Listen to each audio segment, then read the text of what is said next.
Ramnagar ward 80 number से इस समय हमारे साथ तोता भाई ये रात को पद यात्रा कर रहे हैं, राउंड ले रहे हैं और तमाम लोग इनके साथ घूम रहे हैं और यहाँ पर इनसे जानेंगे कि किस किस प्रकार की समस्या है और यहाँ पर इनको जन समर्थन जो मिल रहा है और पूरा देखिए कितना लाव लश्कर इनके साथ चल रहा है।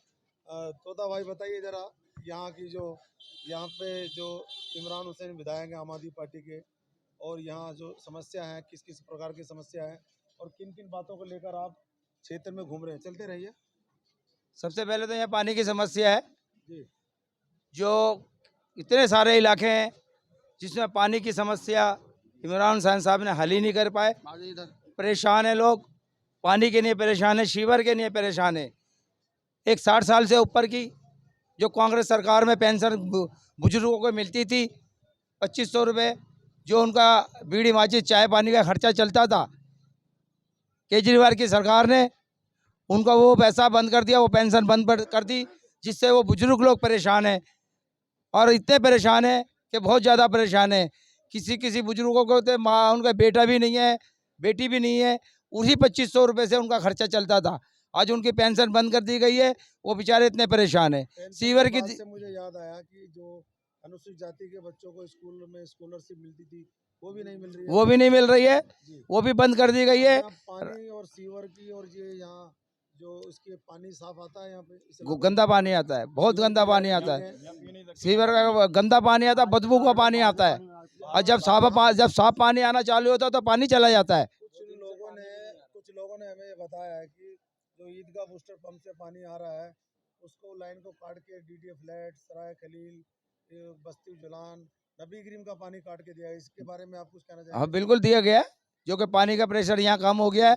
जो पहले पानी यहाँ पर 1 घंटे आया करता था, अब 15 से 20 मिनट पानी आता है, जिससे कि जो पानी की जरूरत पूरी नहीं हो पाती लोगों की। अभी जो पानी की लाइनें डाली गई हैं, बाहर रोड पे डाली गई हैं, उसमें पानी की सप्लाई आ रही है या खाली पड़ी है वो लाइनें?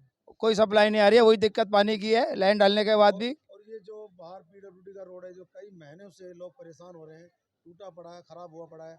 अब चुनाव के दरमियान कुछ कुछ जगह पे रिपेयरिंग मरम्मत हो रही है, आरएमसी डलनी थी, बहुत बड़ा फंड अलोकेट हुआ था, ऑर्डर हुए थे, वर्क ऑर्डर, तो वो काम रुका पड़ा। उसमें कुछ भ्रष्टाचार का कुछ ऐसा आपको संदेह है? सुनने में तो यही आया था, किसी ने आइडिया लगा करके उस भ्रष्टाचार को उजागर भी किया है, लोगों के बीच में भी वो लोग लेकर आए थे, लेकिन उनको डांट दिया गया है या धमका दिया गया है, जिससे कि वो चुप होकर के बैठ गए। आप पर दोबारा से कांग्रेस पार्टी ने विश्वास जताया और आपको यहाँ से उम्मीदवार आपकी धर्मपत्नी सुलेखा सनिधि को बनाया है और पूरा पिछली बार भी आप 2 लोगों को हराकर नंबर 1 पे रहे थे। इस बार आपको कैसी उम्मीद है, जन समर्थन का कैसी आशा करते हैं आप? पहले भी जीते थे, अब भी जीतेंगे। यहाँ की जनता ने पहले भी जितवाया था, अब भी जितवाएगी। हमने 5 साल हमने 5 साल हमने पा,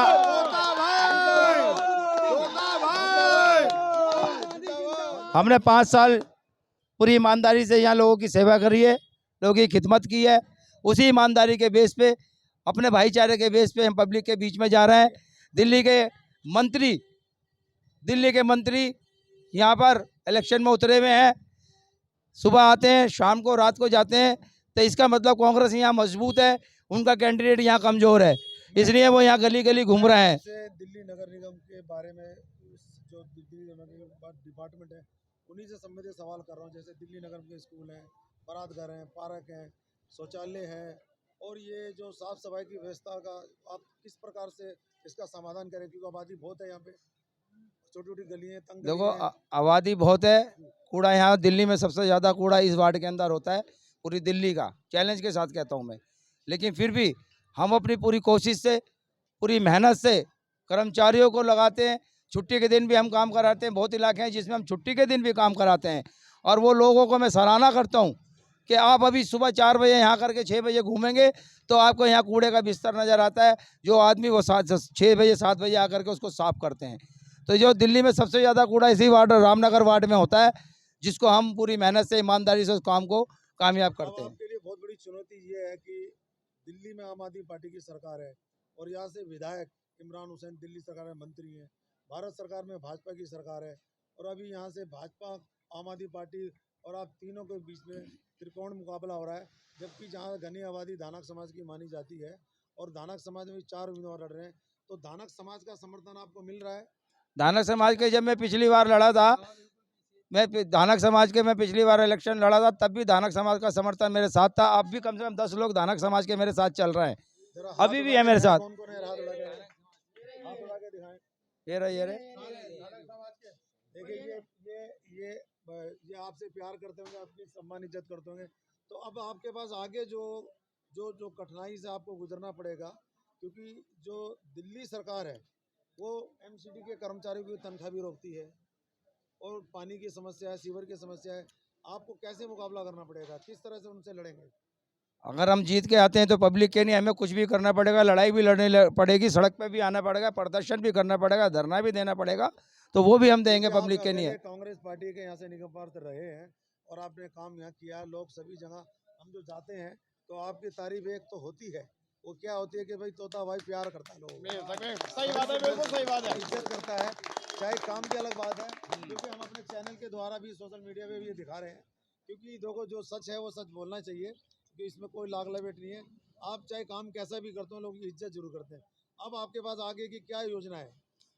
आगे अगर हम जीत करके आते हैं, पिछली बार तो 2.5 साल का कोरोना के अंदर आप लोगों को कोई छुपा नहीं है, कोरोना चला, जिसमें कोरोना में कोई काम नहीं हो पाया, और उस 2.5 साल जो 2 साल बचे थे वो बीजेपी और आम पार्टी की लड़ाई के अंदर फंड नहीं मिल पाया, जिससे कि कार्य हम पूरे नहीं कर पाए, हमारी मजबूरी रही। अब अंत में आपसे हम एक निवेदन करना चाहेंगे, एक आप यहाँ के रामनगर वार्ड के लोगों को संदेश दें, जो कि भारत सरकार के जो इलेक्शन कमीशन ऑफ इंडिया है, जो मुख्य कार्यकारी अधिकारी हैं विजय देव जी, जो यहाँ दिल्ली में इलेक्शन करा रहे हैं, आप सभी लोगों को जो रामनगर वार्ड के निवासी हैं उनसे ये अपील करें कि टाइम से 4 दिसंबर को अपने अपने घरों से निकलकर सभी काम छोड़कर मतदान केंद्रों में मत डालने जरूर जाएं।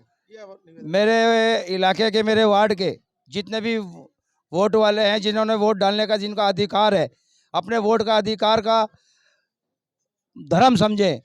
ये वोट डालना अधिकार जो है आप लोगों का है, अगर आप लोग वोट नहीं डालेंगे तो अपने अधिकार से वंचित रहेंगे।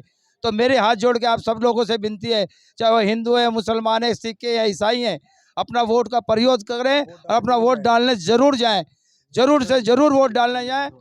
ये हमारे साथ है तोता भाई, जिन्होंने रामनगर वार्ड की जनता को अपनी सारी योजनाओं के बारे में बताया और लोगों से अपील भी की कि 4 दिसंबर 2022 को अपना वोट डालने जरूर जाएं, और इनको यहाँ पर बहुत बड़ी बड़ी समस्याओं से अभी लड़ना है। मैं Laxman Kumar Indoriya, senior reporter IPPCI media.org से, वर्किंग जर्नलिस्ट ऑफ इंडिया से।